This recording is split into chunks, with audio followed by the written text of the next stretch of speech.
Somehow, the heroes had beached the big blooper and crossed the tile pool.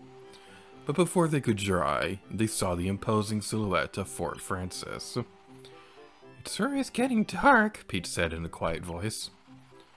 But when they looked up, they realized they were in the shadow of a huge tree. Mario, knowing in his gut this must be the way, set out toward the great tree. Chapter 3-3 Up, up, and a tree! That rhymed. Hello, you beautiful burritos. My name's here to you, and welcome back to Let's Play Super Paper Mario.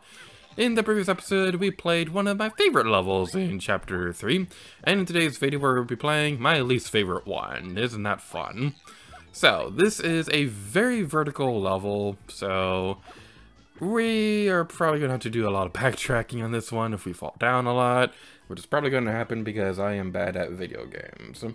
So, just put my notes for quick for this level, because I've got to do that between episodes. So, there is one catch card in this level, which we'll be seeing a bit later. We don't have to worry about it right now, though. Why did I pick that thing up? I did not want to. It just makes me slow. Alright. Peach is probably going to be the best weapon of choice for this episode, because being able to glide around, stuff like that, is probably going to be super nice and things like that. We're playing as Peach, and that enemy dropped a Peach item. Alright, so flip over to Mario and switch to 3D, and we'll be able to see some more of these things up here. What's in those question blocks up there? I don't know the answer to that.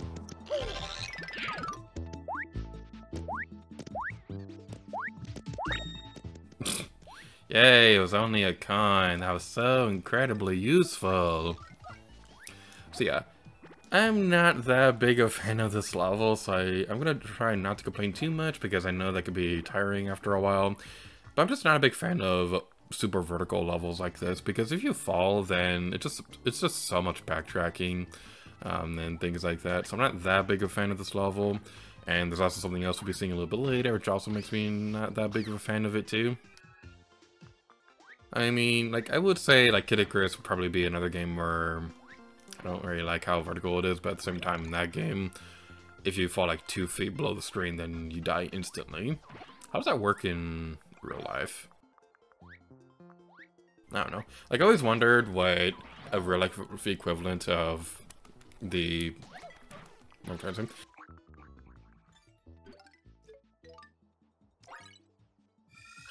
So one thing I wonder from time to time is, you know how some levels in games are auto-scrollers?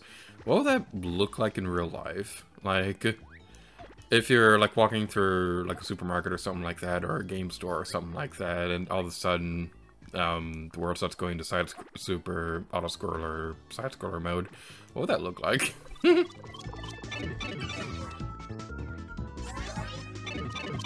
Alright, so there's gonna be another one of those rooms where if we flip into 3D, we can see a bunch of more coins, and that's kind of interesting. I wish there was a catch card in here, because I remember my first playthrough, it took a couple tries to get across that jump to get to this pipe and things like that, and I remember not being the most happiest person in the world when I realized there was just coins in here. But coins are very useful in this game. You can get a lot of neat stuff like staying at the inn or getting catch cards at shops and things like that. It's pretty fun if you're going for 100% stuff like that. So let's head over here, get rid of you, and oh no, looks like our path is blocked. Whatever are we going to do? This doorway is covered in dried bark. Its shield's shut. Well, I guess we're going home now. Bye. Hope Tippy will be okay. Nah, I'm just kidding, We get to unleash our inner pyromaniac, and we get to burn everything in sight.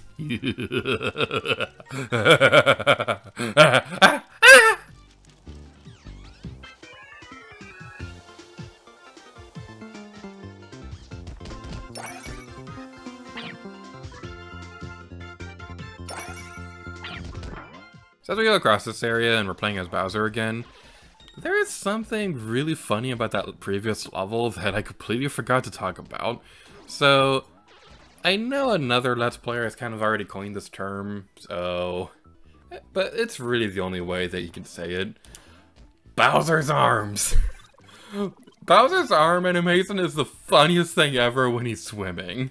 Like, I already have a lot of reasons why I think Bowser's one of my favorite villains of all time, but his arm animation in this game is easily one of them. And I know that's incredibly silly because it's just a simple animation, but it's just so funny.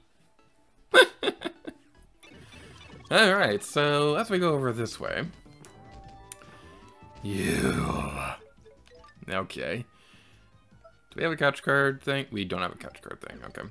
So this enemy right here, it's not annoying or anything like that. It's not a difficult enemy whatsoever. It's just so cute. Why is it an enemy? Why do we have to fight it? It's just minding its own business and singing and stuff. How is it evil? It's just so cute. Its song is super adorable, but we have to destroy it. And it looks super sad when it's being destroyed. I mean, just look at it. It's so cute. That is another reason why I'm not that big of a fan of this level, because it introduces one of the cutest enemies in the entire Mario series, but I don't like fighting it because it's so cute. Although it does kind of also look more like a Kirby enemy than Mario. I think it's called a Hazy Daisy or something like that. But if I'm wrong about that, there would be a caption on screen. But as you saw on screen a couple times already, the big gimmick with those enemies is that when they're walking around, things like that, they'll occasionally sing, and if the music note hits you, then it puts you to sleep. Which is not entirely a very pleasant experience, being forced to fall asleep like that. Take no, Persona 5. Ah! No!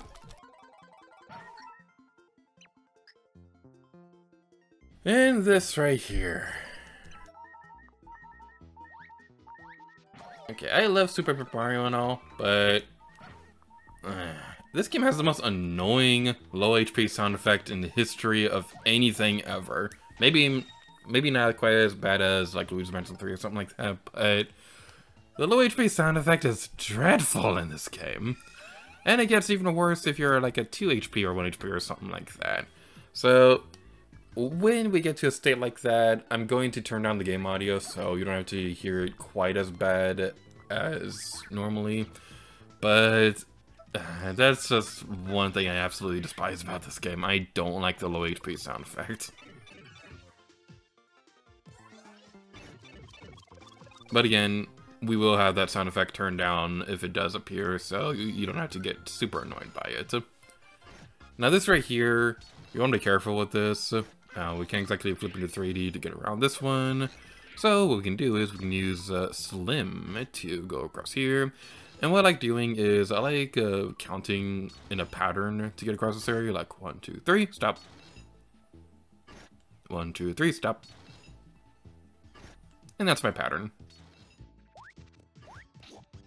Wait, I'm curious. What does Bowser look like when he's in that form?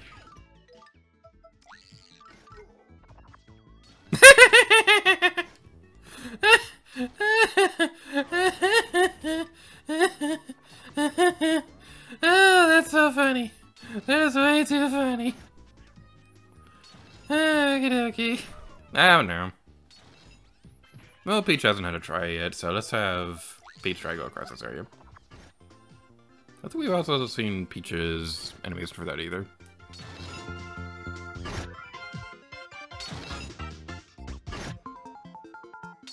Aha! The power of wearing high heels prevails once again.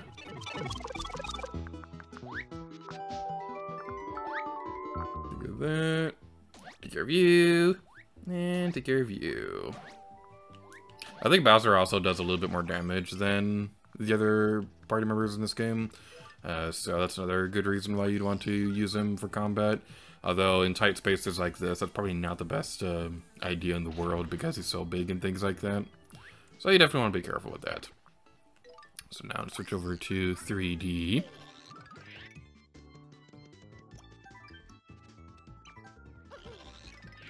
Bomb the switch again. Isn't it great when the game tells you the exact solution to a puzzle? It kind of reminds me of the beginning of Undertale, how The creator of that game, Toby Fox, had tutorial holding your character's hand specifically to parody the fact that some games like Skyward Sword outright told you the solution to puzzles and things like that. Like, I know it's super annoying when you play a game like that and just gives you the solution to a puzzle, but as somebody who's working on game design lately, it's also kind of annoying being the other person in that situation, because you work on a puzzle, and because you've been working on that puzzle for so long, and you already know the solutions to everything in that game, it's also kind of torture seeing somebody else play it the first time and they're just not figuring it out. So that is one thing that's kind of obnoxious and things like that, trying to figure out what's a good hint that won't outright give it away, but at the same time, it's taking forever for this person to figure it out. That's just one thing that's kind of amusing that you don't see a whole lot of people talk about that much. Alright, so we want to bomb the switch again. And we have to wait for the thing to come back. Can we go out of here if we flip into 30? No, we cannot. That's unfortunate.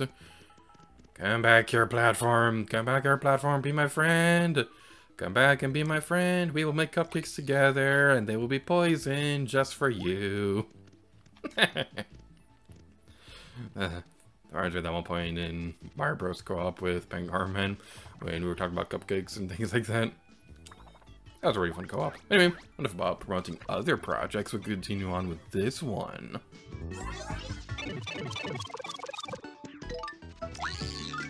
I'm so grateful that the comments told me about that trick to just push the 1 and 2 button at the same time, because I never knew that, and even if it just saves like one button press in the long run, it's still such a useful shortcut.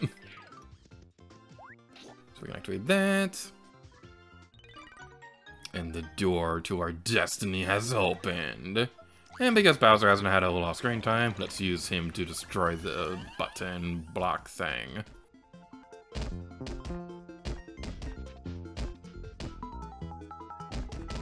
So one thing I find really amusing about this game, and I know for a fact that they did this intentionally, I find it so amusing that Bowser jumps so high in this game. Because, like, most of the time when you see Bowser jumping, it's usually in Super Smash Bros. Or something like that, and they intentionally made him a really terrible jumper in that game because it'd be overpowered if he had the most incredible jump in the world and things like that. And I understand why they made him an incredible jumper in this game, because he's in a platforming game, so it'd be terrible if you're in a platformer game and your jumping was terrible. Finally you arrive. You don't wear tidiness well. Who are you supposed to be, Mr. Frilly Pants? You're going to tie me a balloon animal? You must be Bowser. I knew the moment I saw your flailing nubbins you call arms. I'm a humble servant of Black. Master of Dimensions, Blazer Crowds, I am Dementio. Dementio who? It is truly enchanting to finally meet my hapless victims. I have prepared a special morsel of a treat for you.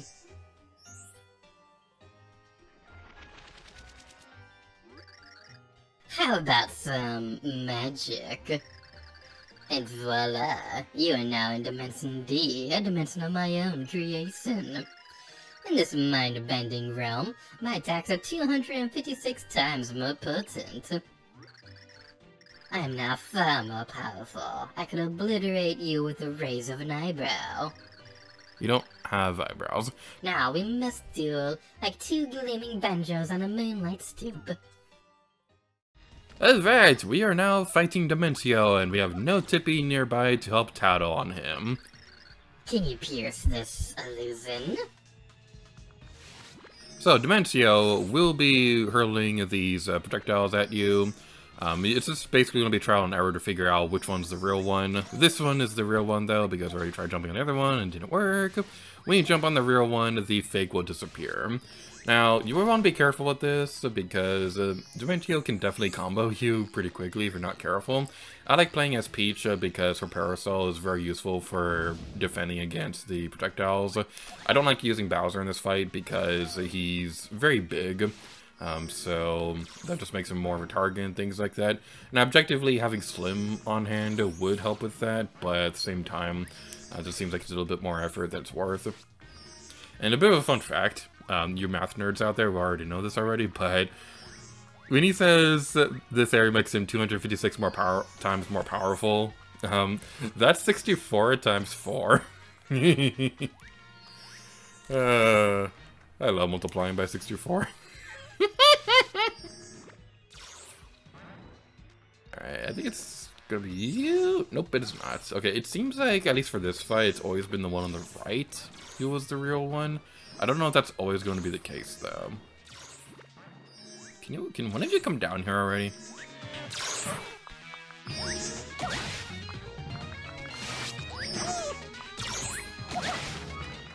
They just talk about how cute that expression is, Peach gets when she does the flippy jump thing. How she that's like one of the cutest expressions ever. This is easily like my favorite version of Peach because she's just so adorable. Also, the parasol, when you're trapped inside that form, that's definitely going to be useful for defending against that as well. Those are like miniature jackhammers fueled by tiny, angry road workers. How is this possible? This dimension makes me 256 times more powerful. Well, since both of us are in here, aren't we both more powerful?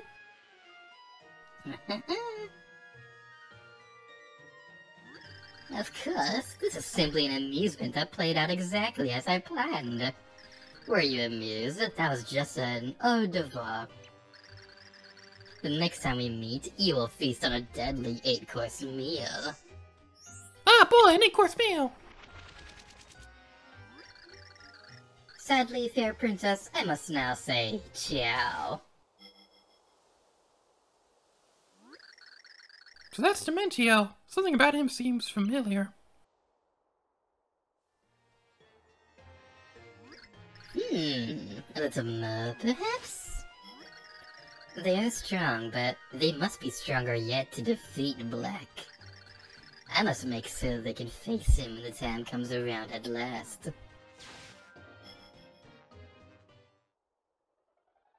So one thing that I want to do with this Let's Play, I don't know if I'm going to go through with it or not, but during chapter intermissions, I want to go through these chapters again on an alternate playthrough to showcase what the different dialogue will be like depending on who you're playing as. I think that's a chapter that, I think that's a boss cutscene thing that I definitely want to check out, because I'm really curious to see what Dementio would have said if Mario or Bowser were in the party as well. Throughout this Let's Play, I'm going to have the party member that I think has the most interesting dialogue be front and center, and we'll demonstrate the other ones as time goes on.